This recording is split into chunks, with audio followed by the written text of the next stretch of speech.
Isa nga pong malakas na palakpak para sa Panginoon. Ano ho? Sabihin mo sa katabi mo, kakaiba pag may tawag.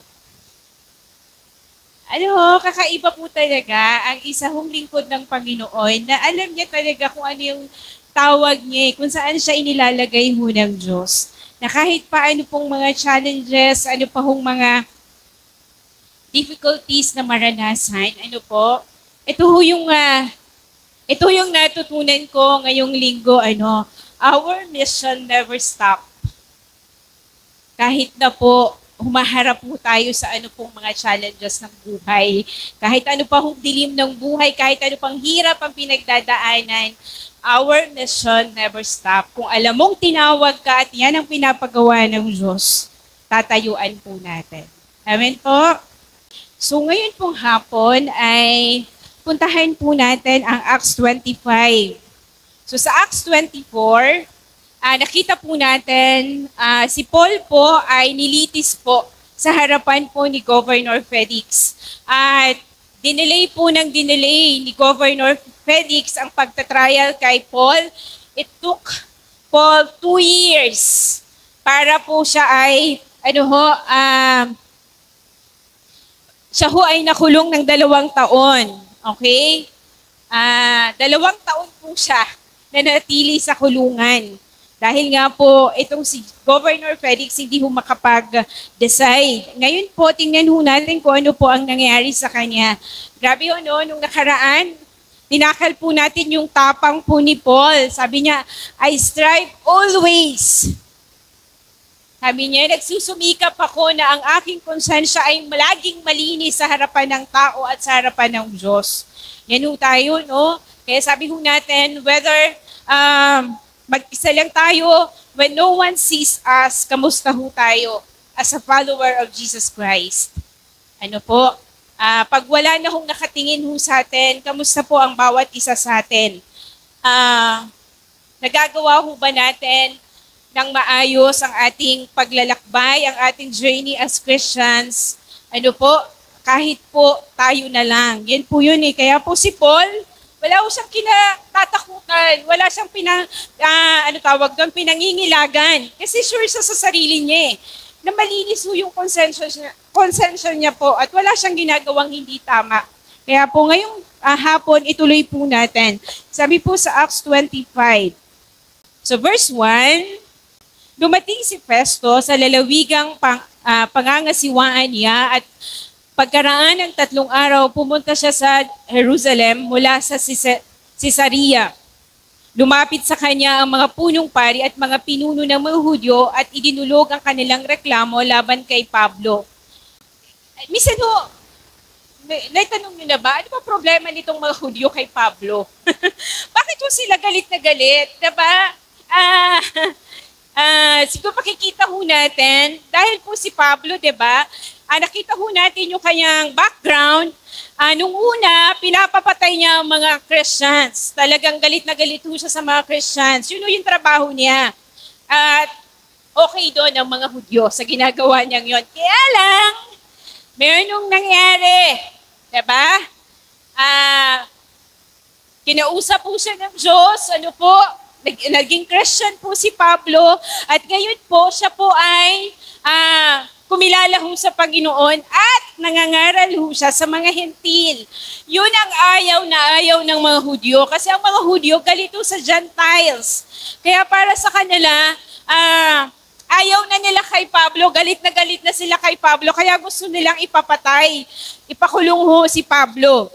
Nagsiselos ho sila. Ano po? Lumapit sa kanya ang mga punong pari at mga pinuno ng mga Hudyo at idinulog ang kanilang reklamo laban kay Pablo. Dahil may balak silang tambangan at patayin si Pablo, nagmakaawa sila sa gobernador na ipatawag siya sa Jerusalem.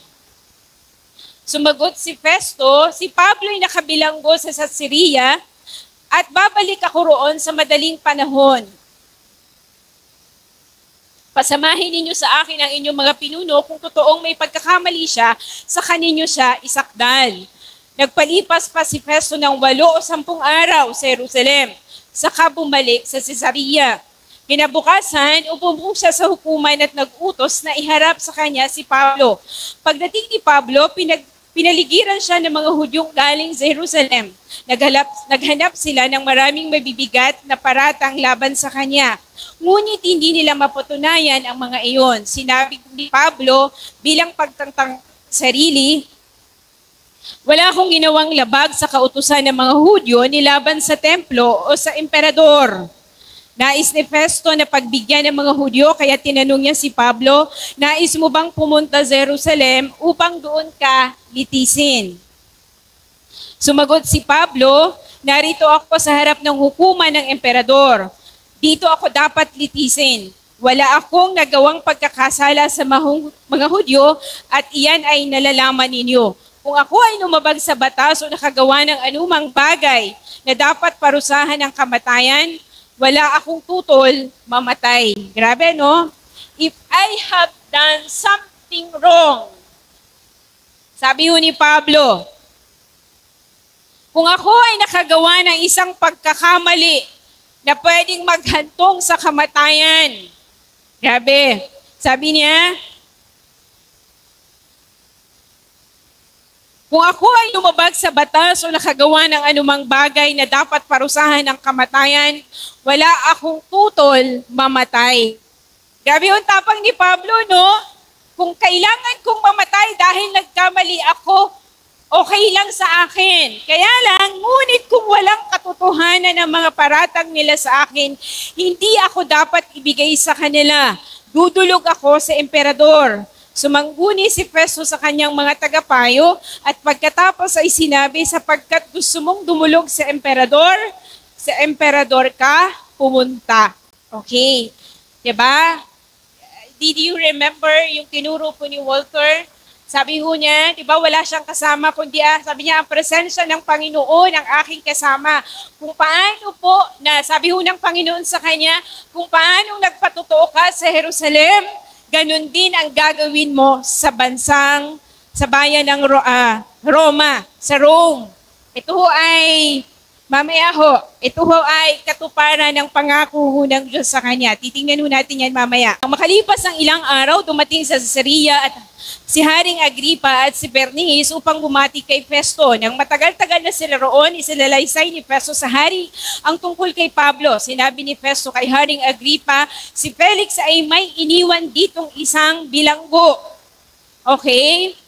Nang ako'y nasa Jerusalem, inireklamo ito sa akin ng mga punong pari at ng mga pinuno ng mga Hudyo at hininging parusahan siya. Sinagot ko silang hindi kaugaliang Romano ang magparusa sa sino mang inireklamo hanggat hindi ito na ipagtatanggol, hanggat hindi ito na ipagtatanggol ang kanyang sarili laban sa mga nagsasakdal sa kanya. Kaya't nang dumating sila rito, hindi na ako nag-aksaya ng panahon, kinabukasan din ipinatawag ko siya sa hukuman. Nang tumayo ang mga nagsasakdal, hindi nila siya pinaratangan ng anumang mabigat na pagkakasala na inaakala kong ipaparatang nila.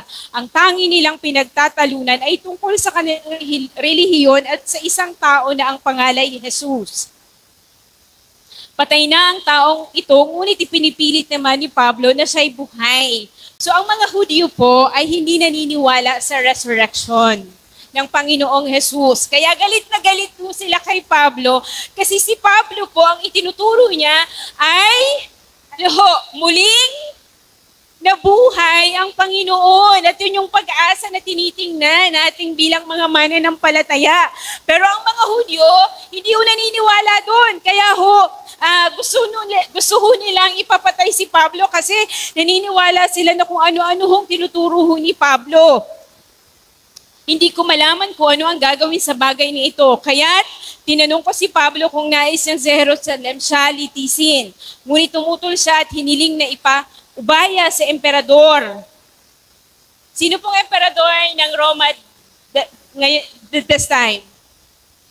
Noong panahon po ni Pablo, kung hindi ako nagkakamali si Emperor, sino ba yung malupit? Sino po nakakaalala ng history? Okay. Thank you, Walter. Si Emperor Nero. Siya ho yun. Okay. At Tingnan ho natin. Sinabi ni Agrippa kay Festo, gusto kong mapakinggan ang taong iyan. Mapapakinggan mo siya bukas, tugon naman ni Festo. Kinabukasan dumating sina Agrippa at Bernice kasama ang matataas na punong kawal at ang mga tanyag na tao sa lungsod. Pumasok sila sa bulwagan ng hukuman at tinuutos ni Festo na si Pablo iharap sa kanila. Sinabi ni Festo, Haring Agrippa at lahat ng narito po ang lalaking isinakdal sa akin ng mga Hudyo rito at Jerusalem. Ipinagsisigawan nilang hindi siya dapat mabuhay. Ngunit sa pagsisiyasat ko'y wala akong makitang dahilan upang parusahan siya ng kamatayan. Dahil nais siyang dumulog sa emperador, ipinasya kong ipadala siya roon. Subalit wala akong tiyak na maisulat sa emperador tungkol sa taong ito. Kaya iniharap ko siya sa inyo, lalong-lalo na sa'yo, Haring Agrippa, upang may maisulat ako pagkatapos na siya ay masiyasat natin. Inaakala kong hindi na dapat ipadala sa emperador ang isang bilanggo nang hindi inilalahad ang mga reklamo laban sa kanya. Okay, so ngayon po, ito po ang Acts 25. Okay, so sabi ho sa verse 12, verse 10, sumagot si Pablo, naririto ako sa harap ng hukuman ng emperador. Dito ako dapat litisin. Wala akong nagawang pagkakasala sa mga Hudyo at iyan ay nalalaman ninyo. Kung ako ay lumabag sa batas o nakagawa ng anumang bagay na dapat parusahan ng kamatayan, wala akong tutol mamatay. Ngunit kung walang katotohanan ang mga paratang nila sa akin, hindi ako dapat ibigay sa kanila. Dudulog ako sa emperador. Grabe, no? Alam niyo si Pablo, ang tapang talaga eh. Kakaiba ho ito si Pablo, ano po. Biruin po ninyo, kung ikaw po yung nandoon sa kalagayan po ni Pablo, will you still keep the faith? Diba? Magtutuloy ka pa rin pa sa iyong pananampalataya. Unawain mo natin, naalala ko si Polycarp, nung siya ho ay ilalagay ho sa oven para sunugin. Diba? Sabi ho nung humuli sa kanya, renounce mo na ang pananampalataya mo at makakaligtas ka. Pero ano sabi ho ni Polycarp? 70 years, 76 years. Sabi niya, walang ginawang masama sa akin ang Diyos. How can I renounce my faith? Pero yun po ninyo yun. Pag tayo kaya po ang nasa ganyang kalagayan. Sabi ko sa inyo, di pa nga natin nararanasan yan eh. Napakasimple pa lang ng punang nararanasan natin. Diba? Tatakutin ka lang pag hindi ka umattend ng company outing, pag hindi ka umattend ng practice, pag hindi ka umattend ng birthdayhan. Diba yung mga ganyan pa lang ang panakot sa atin eh. Pero hindi ho natin kayang tumayo sa ating pananampalataya. Yun po eh. Diba? Pero ito si Pablo. Ang galing lang. Ano po? At ito ho si Pablo, itong maganda sa kanya, kung titignan po natin ang buong kwento ni Pablo, never ho siyang nagkaroon ho ng pagtatanim ho ng galit pagdating ho sa mga nag-aakusa sa kanya. Panginoon talaga no? Grabe ho, Sino ho dito yung hindi ho marunong magpatawad? Nagkikimkim pa rin ng galit. Yun ho, yung halimbawa na pwede ho nating makita sa ating paglilingkod ho sa Panginoon. Ano po yung kakaiba kay Pablo? Sabi niya, kung ako ay lumabag sa batas o nakagawa ng anumang bagay na dapat parusahan ng kamatayan, wala akong tutol mamatay. Ngunit kung walang katotohanan ang mga paratang nila sa akin, hindi ako dapat ibigay sa kanila. Dudulog ako sa emperador. Diba? Sabi niya, sumagot si Festo sa kanyang mga tagapayo at pagkatapos ay sinabi, sapagkat gusto mong dumulog sa emperador ka pupunta. Pakinggan nyo yung mabuti, Kahit po siya ay dumadaan na po sa matindi. Ano bang title nito? When the whole world against you. Diba? Parang lahat, buong siya. Lahat ho ay gusto siyang ipapatay, gusto ho siyang ipakulong, gusto ho siyang litisin. Pero tingnan ninyo, itong maganda kay Paul. Itong maganda kay Paul Alam niyo ho kasi yung purpose ng buhay niya. Ito yung pinapagawa ng Diyos sa akin. Pinili ako ng Diyos, tinawag ako ng Diyos to share the gospel. Yun Alam niya ho yung kanya hong tawag. Kaya nga po, ang ganda ho, sabi ho ay, decide upon your major definite purpose in life and then organize all your activities around it.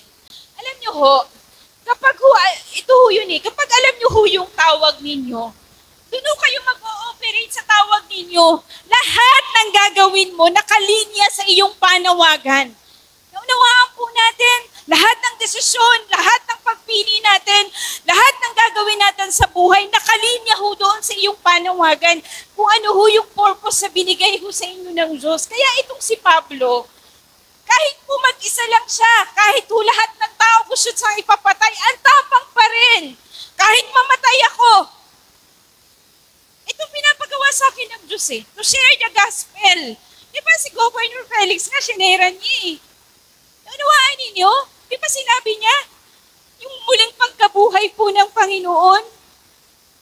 Naunawaan ho natin.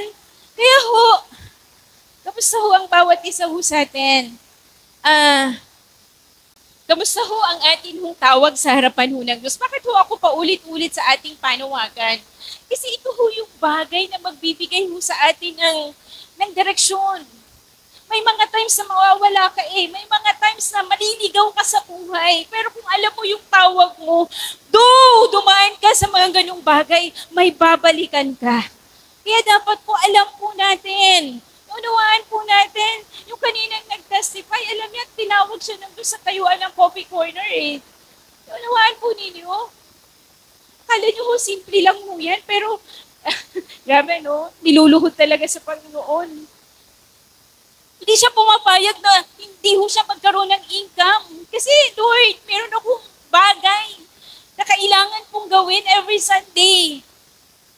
Panginoon, ito yung inilagay mo sa akin, kaya hindi pwede akong mawala ng trabaho. Hindi ako pwedeng mawala ng source of income. Kamusta po ang iba sa atin? Do we have that kind of burden? Na iluluhod mo sa Panginoon, iiiyak mo sa Diyos, Lord.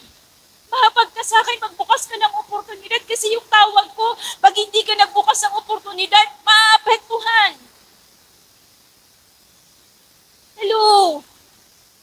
Hindi ito para sa mga young pro lang, hindi para sa mga young adults lang, ito para sa lahat, mapakabataan, mapamagulang. Every one of us, we need to find that specific calling that we have from God. Ito ang tanong po, katulad po niya, sabi ko sa inyo, do we have that kind of burden? Na hindi ka papayag, na hindi mo talaga iiyak, iluhod sa Diyos para lang magawa mo ang bagay na yan. I am not asking you to become a pastor. I am not asking you to become a teacher. Ano po? What is it that God is calling you to do for His glory, for His kingdom? Hindi po kailangan grandioso. Mag-umpisa ho tayo sa maliit and be faithful. Naunawaan ho natin, katulad ho ni Pablo, kahit po patayin siya, hindi ho matitinag. Sabi po ni Charles Swindoll, when Christ is given full control of your life, His love and mercy will pierce your wounded soul and allow you to release a torrent of bitterness, anger, and resentment that has festered there for years. Pag hinayaan po natin, sabi ho, pag binigyan po natin ng Panginoon ng buong-buong pagsakop sa ating buhay, pagkukontrol sa ating buhay,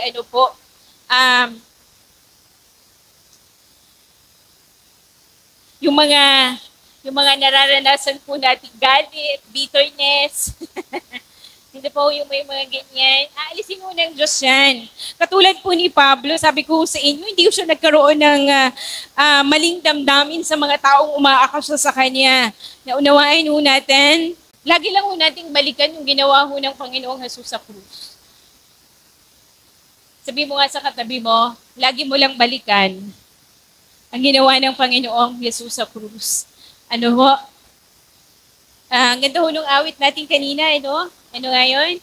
Surrendered everything to you. We lay at your feet. Ano po? Sabi ho, pag hinayaan po natin na ang Diyos po ang magkontrol ng ating buhay, blame and self-pity will disappear and give way to humility and joy. Tingnan mo nga yung katabi mo kung may joy. Okay? Pag wala hong joy yan at hindi natin nakikita ng joy, baka hindi po Panginoon na nagko-control. Ano po?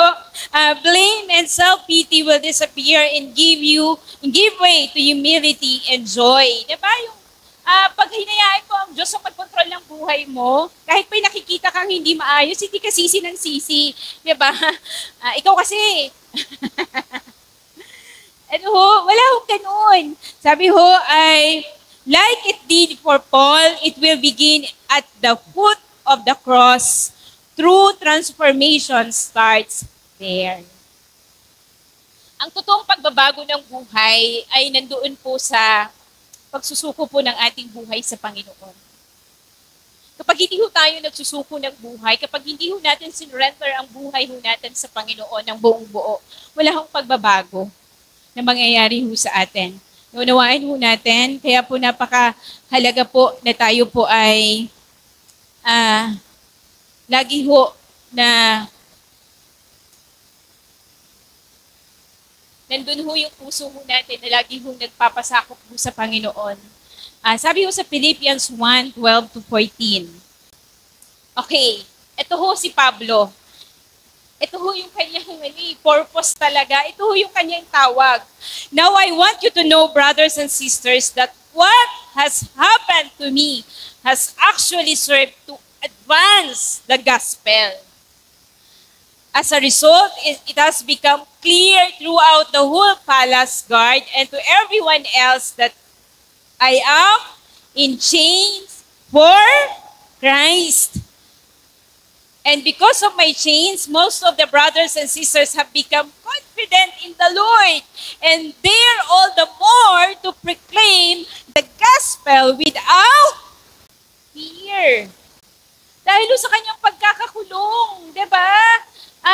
Marami hong tumapang lalo na i-proclaim ang salita ho ng Diyos. Tayo ho, kapag ho tayo ay humarap na ho sa mga ganito ho problema, kapag humarap na ho tayo sa mga ganitong challenges, natutuwag na ho tayo. Diba? Natutuwag na ho tayo.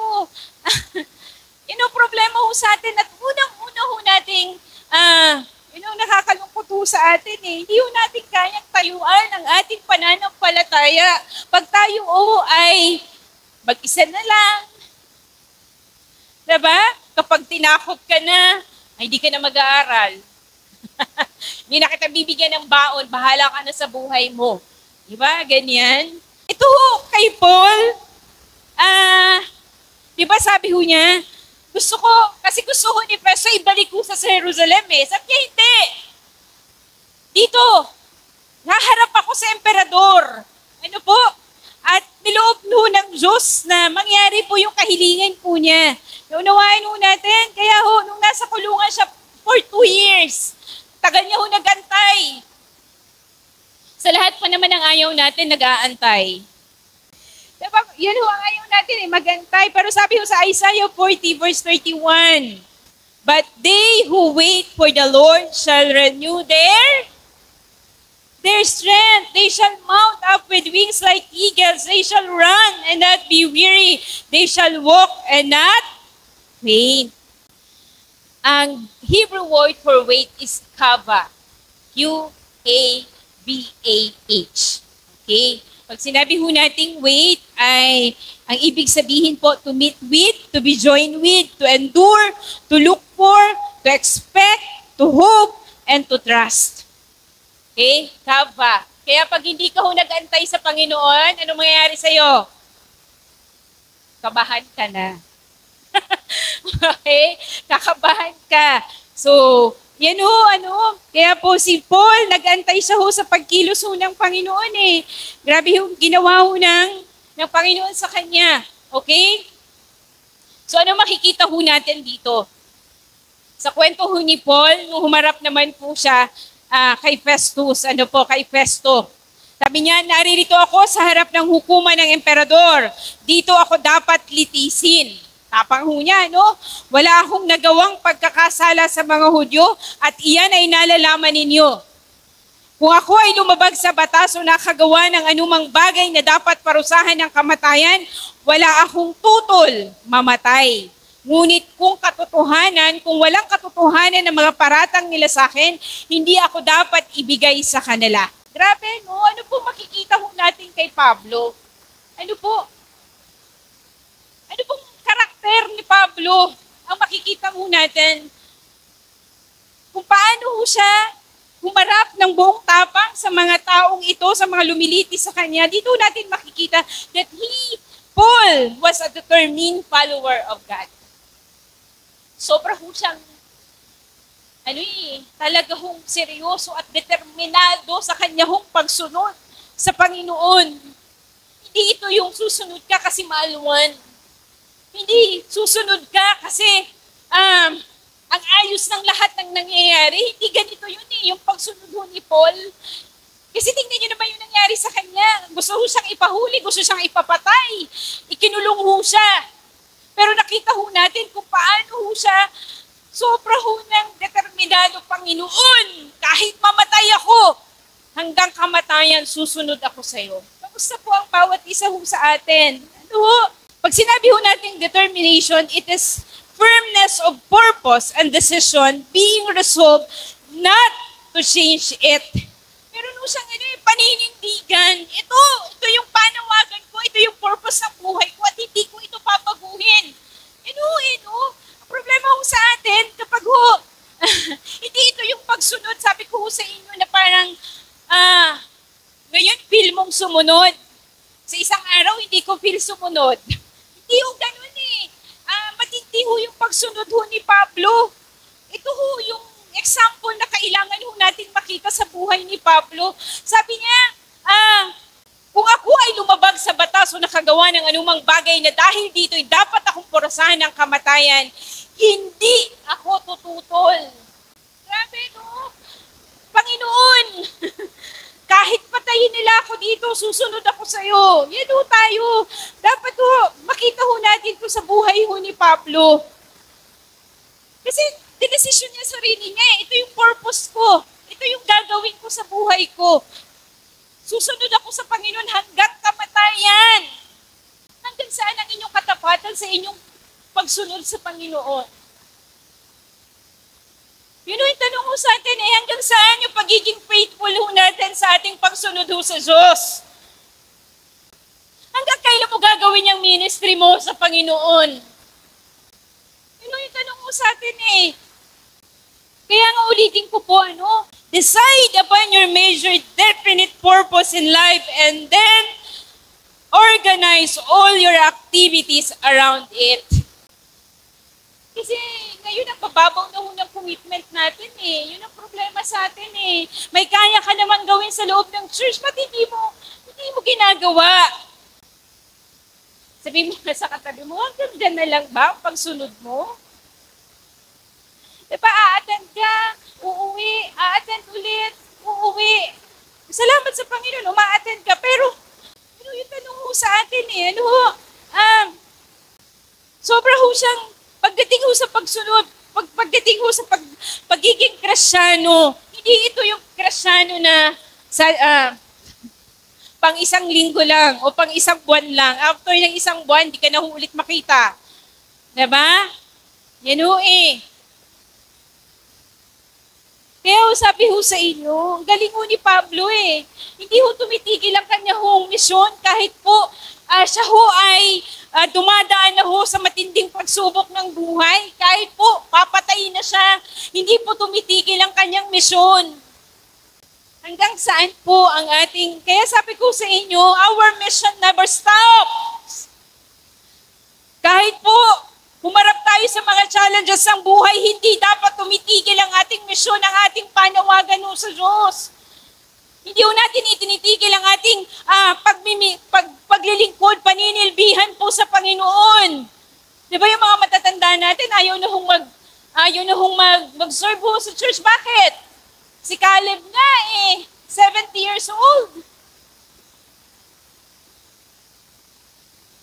Pero ano kayong magagawa? Hanapin nyo. Kung hindi nyo kayang mag-mission, pwede kayong manalangin, maging intercessor ng church.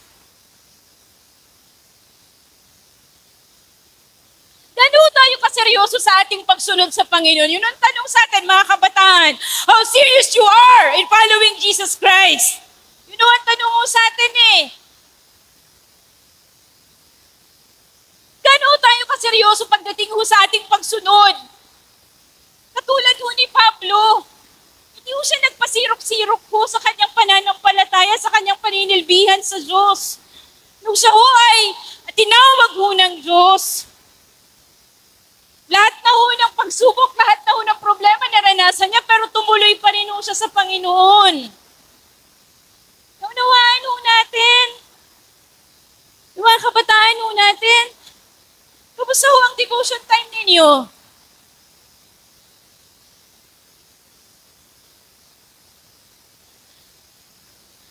Ang galing lang ni Pablo kasi wala akong ibang, ang focus niya sa kanyang panawagan, ang focus niya sa Diyos. Diba? Katulad yung kinanta natin kanina, Christ is the center of my life. Is Christ really the center of your life right now? Yun ang tanong Really?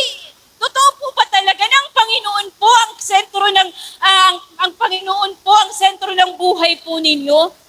Di ba sabi ni Pablo, yung inawit natin kanina, sinuko niya lahat-lahat Bakit? Sabi niya, Jesus, you are my everything. Ang Panginoon po ba talaga ang kalahat-lahatan ninyo sa buhay? Ang kalahat-lahatan ninyo the center of your life right now is your cellphone. Mga kabataan pag hindi mo sinaway, grabe gumamit ng cellphone. The center of your life right now is your career.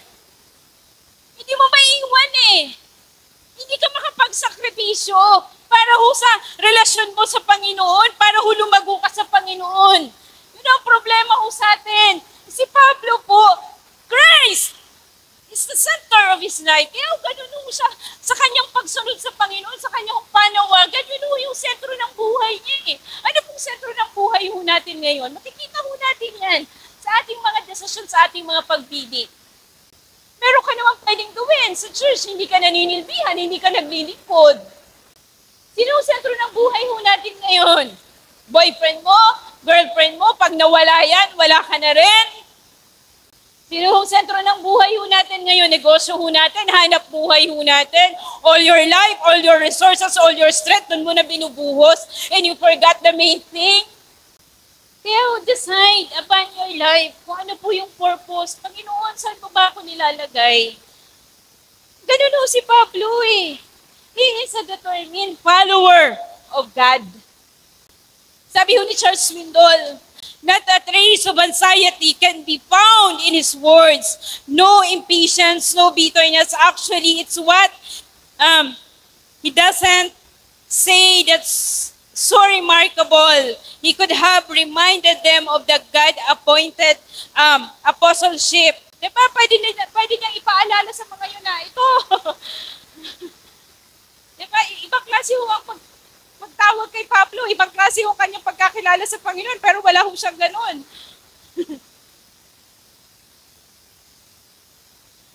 Diba? Ang tindi nito Alam niyo po ba, ang description kay Pablo is a level 5 leader. Pag sinabing level 5, wala na akong tataas doon. Diba? He could have made a strong case for his academic scholarship. He could have complained, diba sa atin dito, cum laude ako, ganito ako, ganyan-ganyan. Hindi ako dapat naglilinis ng ganyan. Mga ganyan eh. He could have, wag mo akong mautusan dito sa loob ng church. Ganyan, mga ganun eh. He could have complained about being held in prison unfairly. Or even hard the point of his blameless reputation among the Sanhedrin. Pero wala siyang ganun eh. Napaka-humble ni Pablo. Kasi alam niya eh, Lord, ito naman po eh, ikaw naman po ang tinitingnan ko at ikaw naman ang aking pinaglilingkuran. Ikaw nang bahala sa mga taong ito. Dito ho natin makikita ho ng sentro ng buhay niya, ang Panginoon, ang sentro ng buhay niya, kanyang panawagan. Sana ho tayo din. Ang maging sentro ng buhay natin, walang iba kundi ang Panginoon lang at yung panawagan na ibinigay ho sa atin ng Diyos. At talagang buong tapat na gagawin mo yan sa harapan ho ng Panginoon. Yan ho lagi kong pinapaalala sa aking asawa. Calling. Nagkakain po kami. Lagi ko pinag-uusapan ho namin, yung tawag ho namin. Sabi ko, inilagay ka ng Diyos dyan eh. Tayuan mo.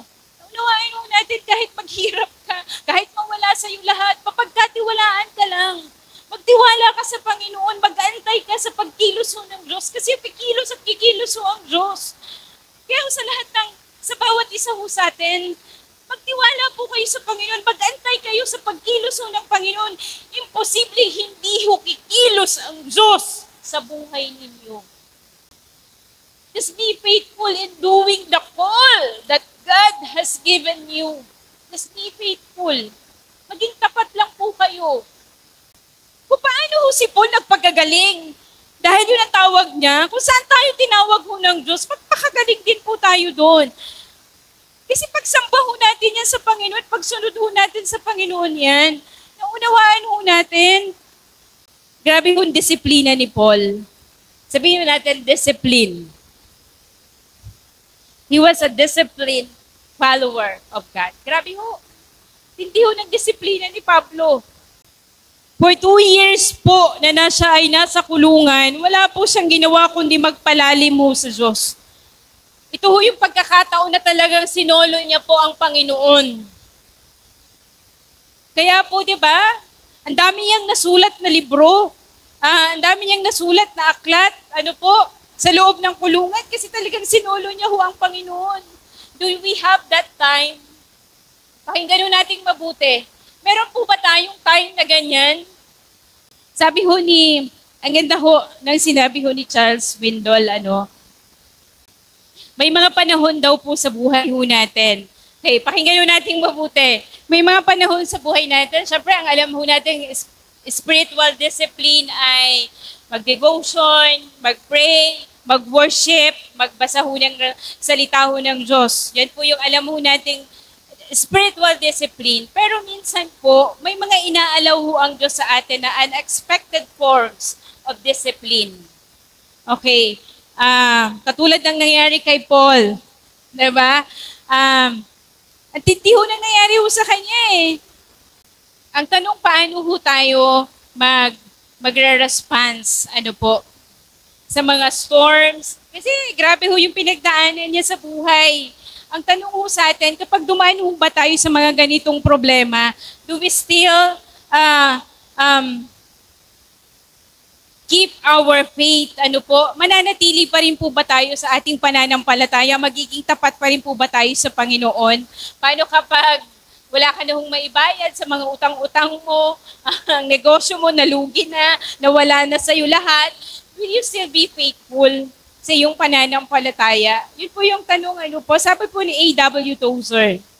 Sabi niya, it is doubtful whether God can bless a man greatly until he has hurt him deeply.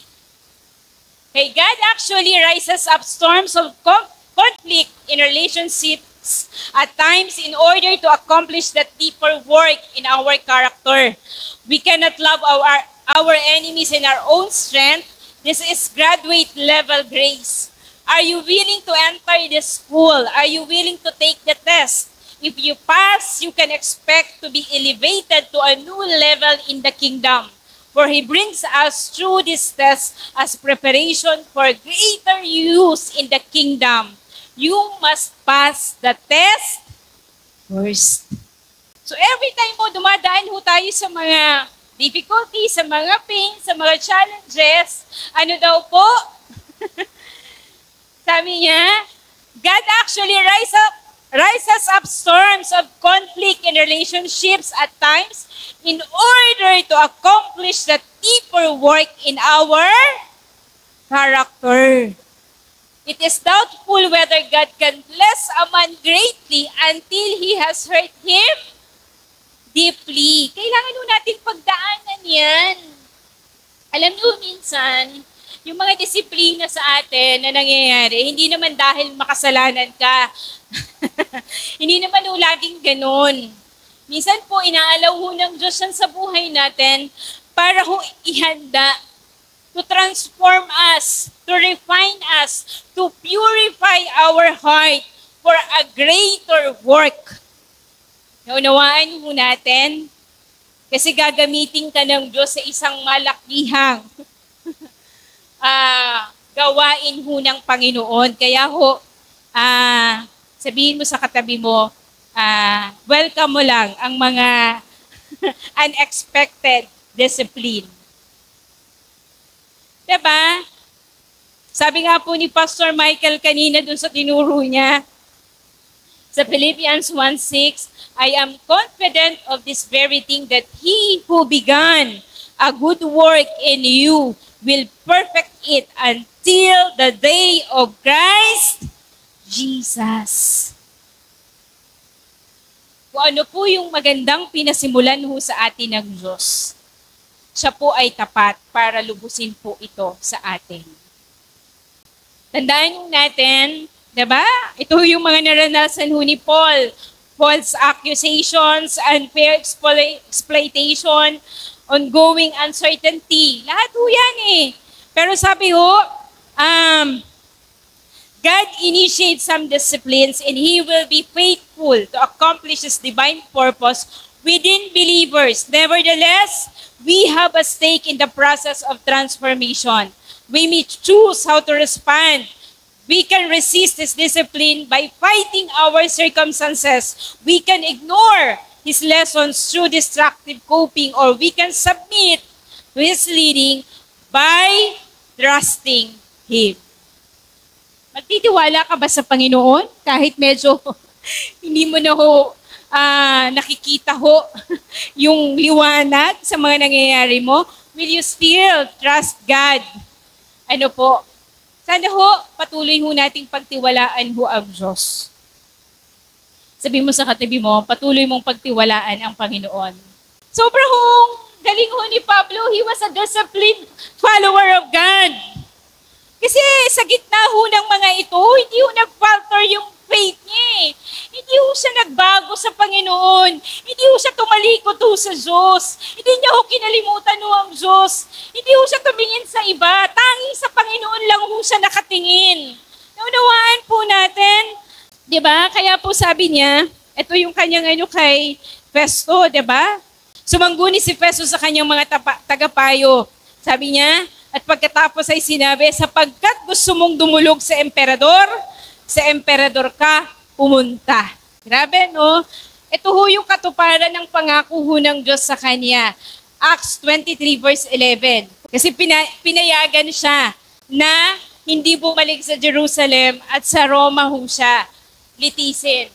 Kinagabihan, nagpakita ang Panginoon kay Pablo at sinabi sa kanya, lakasan mo ang iyong loob.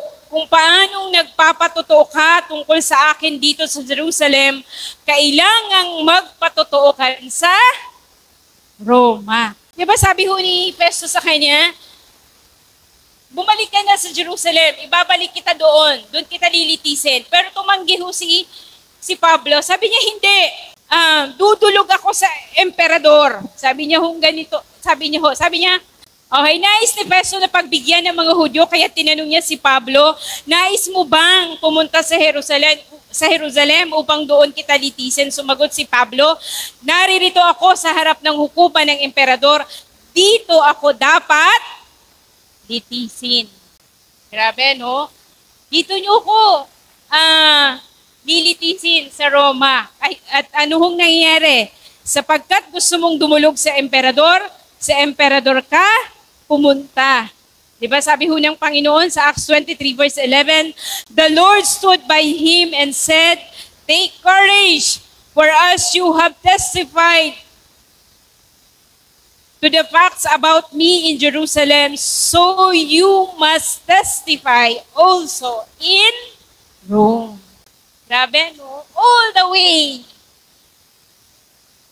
ng journey ho ni Pablo, hindi ho siya iniwan ho ng Diyos. Kaya ho, ito ho ay katuparan ho ng pangako ho ng Diyos sa Kanya. Ito ho ay katuparan ho ng plano ho ng Diyos para kay Pablo.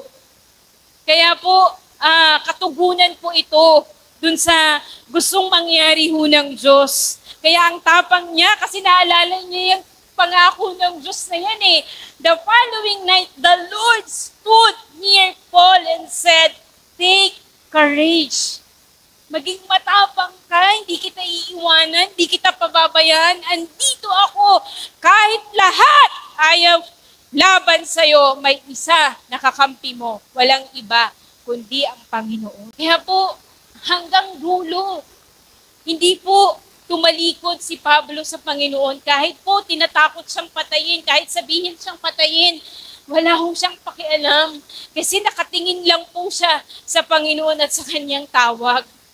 Nagtitiwala ho siya sa Diyos na ang Diyos po ang magtatawid po sa kanya. Unawaan po natin, kaya po sa bawat isa po sa atin. Sana po, kahit anong mangyari, kahit anong harapin po natin, kahit ano pong challenges, diba? Magka-problema kayong mag-asawa, magka-problema kayo sa pamilya, magka-problema kayo sa trabaho, magkasakit kayo, ano man po mangyari ho sa atin, tingin lang po tayo sa Panginoon at maging tapat po tayo sa ating pagsunod ho sa Diyos. Huwag po tayong tumalikot at huwag po natin questionin ang katapatan at kabutihan po ng Diyos sa buhay po natin. Grabe, no?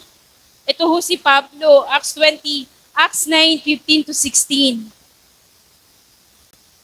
"But the Lord Jesus said to Ananias, 'Go, I have chosen Saul for an important work.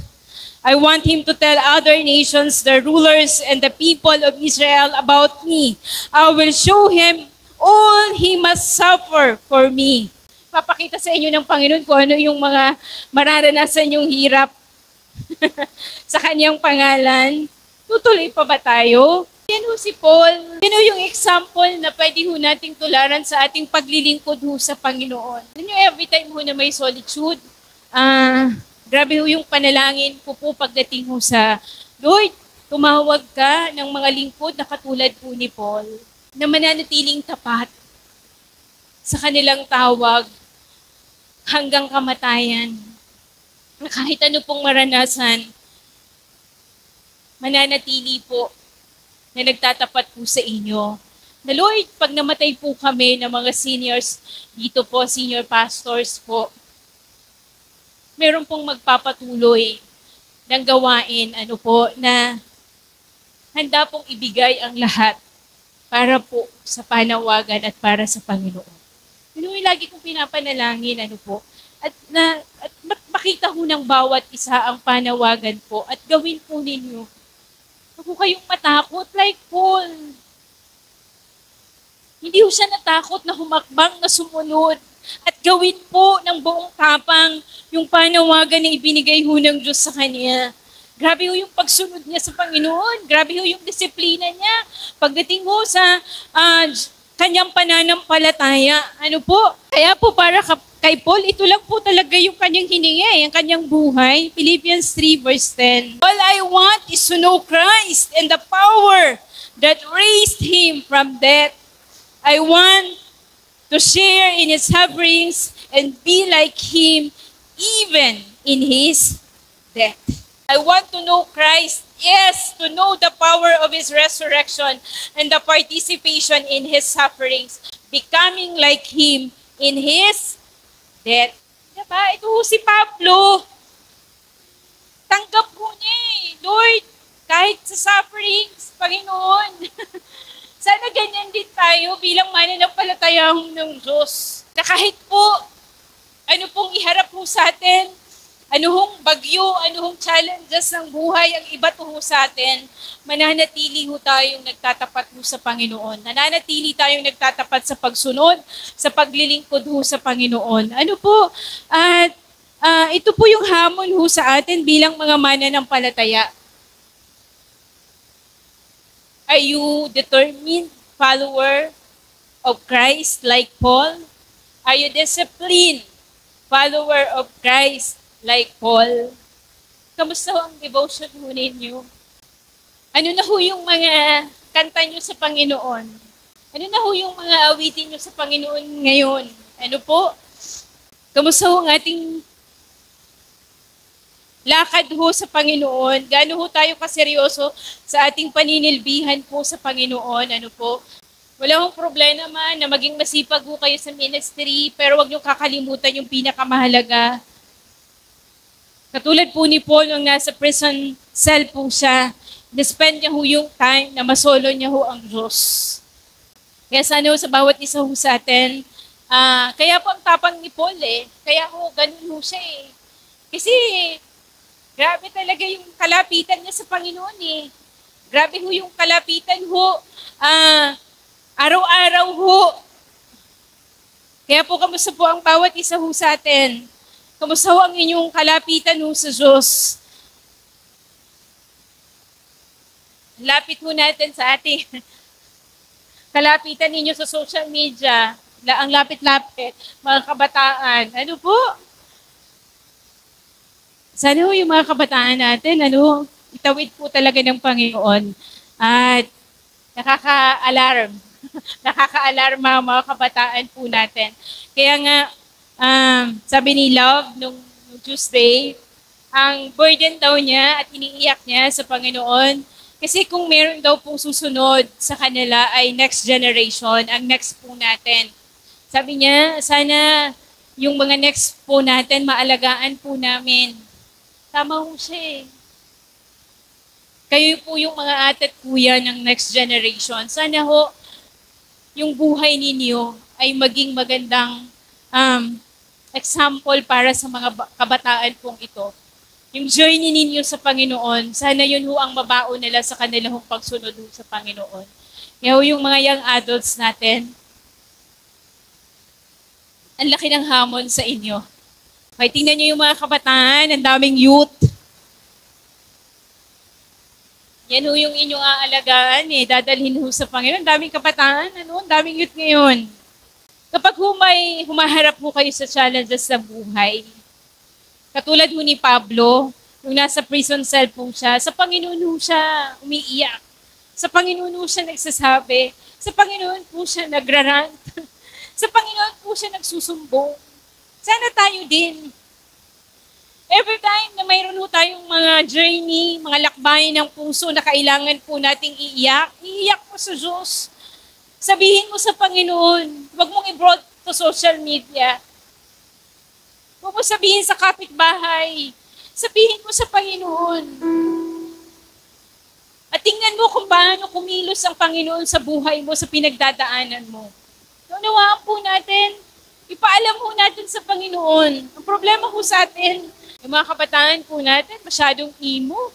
Kung meron po tayong isang bagay na iniiyak at iniluluhod po dito sa church, ang makakilala talaga ang bawat isa ng totohanan sa Panginoon.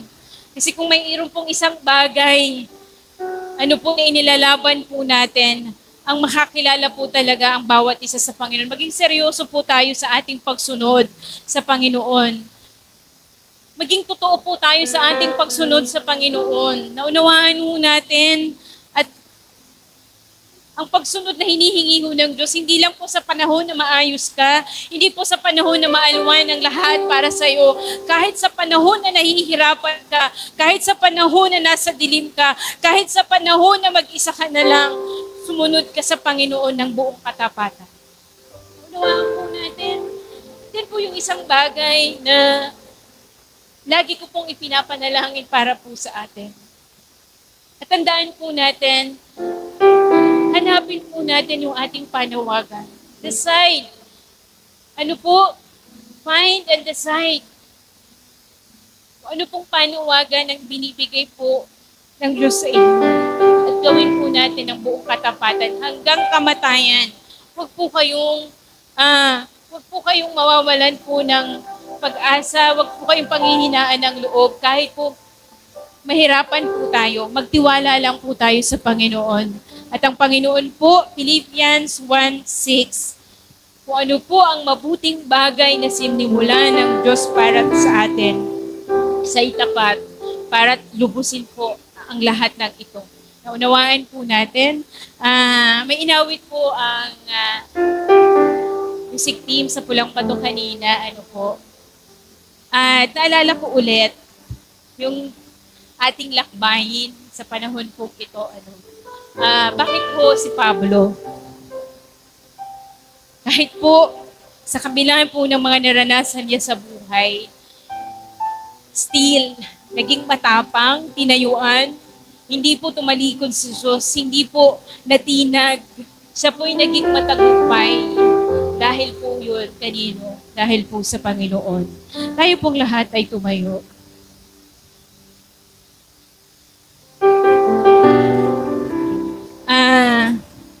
Sabi ko sa inyo, ang laban ng buhay, hindi ho natin kaya kung tayo lang. Hindi ho natin maipapanalo ang mga challenges ho ng buhay kung tayo lang. Kailangan po natin ng Panginoon. At higit sa lahat na katagumpayan na pwede ho nating makuha at makamit sa mundong ito, ay ang pagkakaroon po ng tamang relasyon sa Panginoon. Ang kilalanin po ang Panginoon sa buhay po natin. Kaya po, sabi po dun sa awit, ngayon? Tagumpay ko'y ikaw. Okay. Pwede bang si Pastor Seth ang mag-lead? Okay po. Awitin po natin to sa Panginoon at makita po natin na, Panginoon, ikaw lang naman talaga. Sa lahat ng aspeto ng buhay ko, sa lahat ng aspeto ng buhay namin, hindi po kami magiging matagumpay kung hindi dahil sa Panginoon. At sana po sa bawat isa po sa atin, makita po natin kung paano po si Paul sumunod sa Diyos.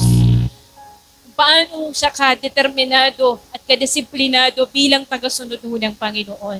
Sana ganoon din po tayo. At sana po tayo po'y maging matagumpay na mananampalataya. At magiging matagumpay po tayo dahil meron po tayong Panginoon. Awitin po natin ito sa Panginoon.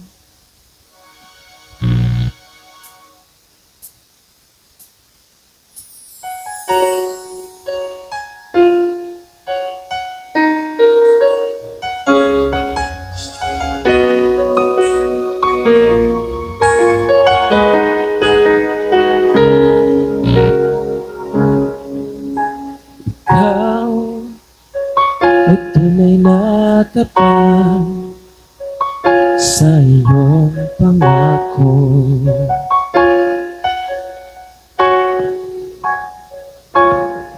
Ikaw ang nagtatawid, kaya nakakalakbay ng malayo.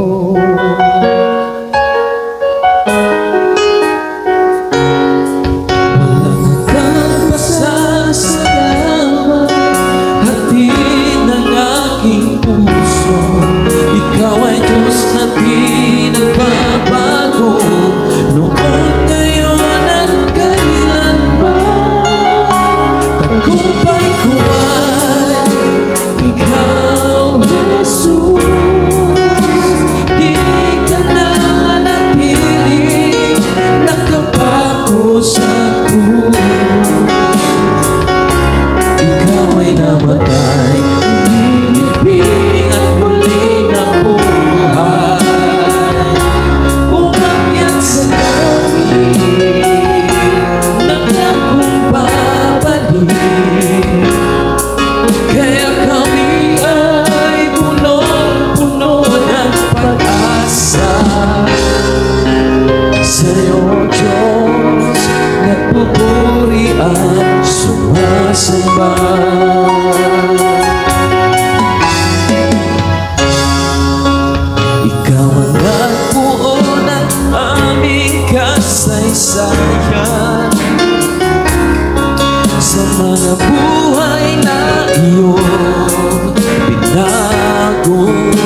Sana'y may pagsubok man, pero ikaw ay matibay na sandigan.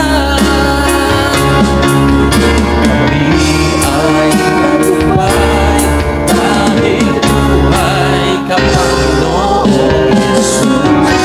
Kasama namin mapagkailanman. Tagumpay ko ay ikaw, Jesus.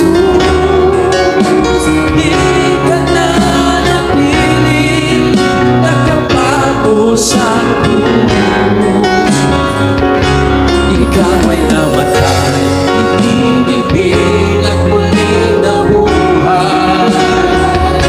Upang nasa langit, nakababalik. Kaya kami ay puno-puno ng pag-asa. Sa iyo, Diyos, nagpupuri at sumasamba.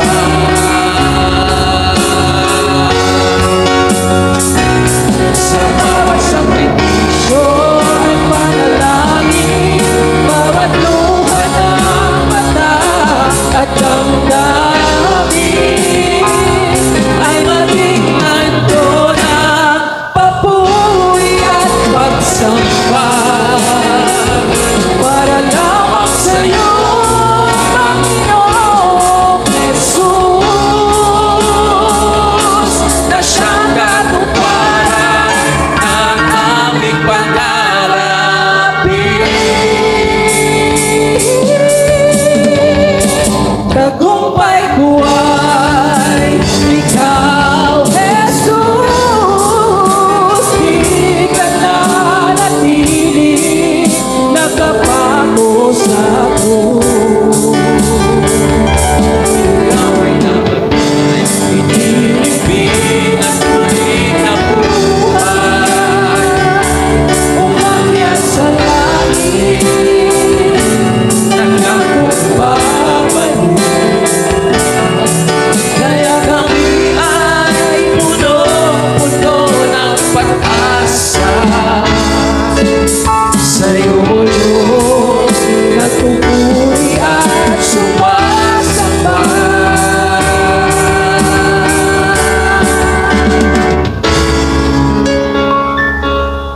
Sa iyo, Diyos, nagpupuri at sumasamba. Manatili tayo sa presensya ng Panginoon. Siya't pa tayo ay manalangin, dumulog sa Kanya. Ngayong hapon, Panginoon, narito ho kami, Panginoon, sa iyong paanan. Kagaya ho, Panginoon, na sinabi ho ng awit, at tagumpay ko ay ikaw. Ikaw ang siyang nagbuo ng aminong kasaysayan. Ikaw po ang siyang Panginoong Jesus, Diyos, na tumawag at patuloy hong nananawagan, Panginoon. Yes, Lord. Alam mo namin, Panginoon, na sa aminong paghahakbang sa panawagan pong ito at sa mission pong ito,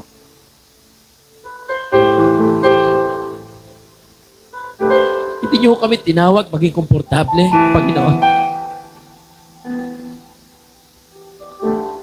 May mga panahon, Panginoon, nasusuguin niyo kami, Panginoon, sa kabilang ibayo, Panginoon, ng karagatan. Subalit hindi niyo tinatanggal ang bagyo. May mga panahon, Panginoon, nasusuguin niyo kami, Panginoon, o Diyos, na tumawid sa ilang. Subalit, wala hong GPS o mapa, Panginoon. Tatawagin niyo ho, Panginoon, o Diyos, sa isang lugar. Subalit, imposible, Panginoon. Pero isang bagay lamang po, Panginoon, kung bakit ho kami nananatili. Kagaya ho ni Pablo, Panginoon o Diyos,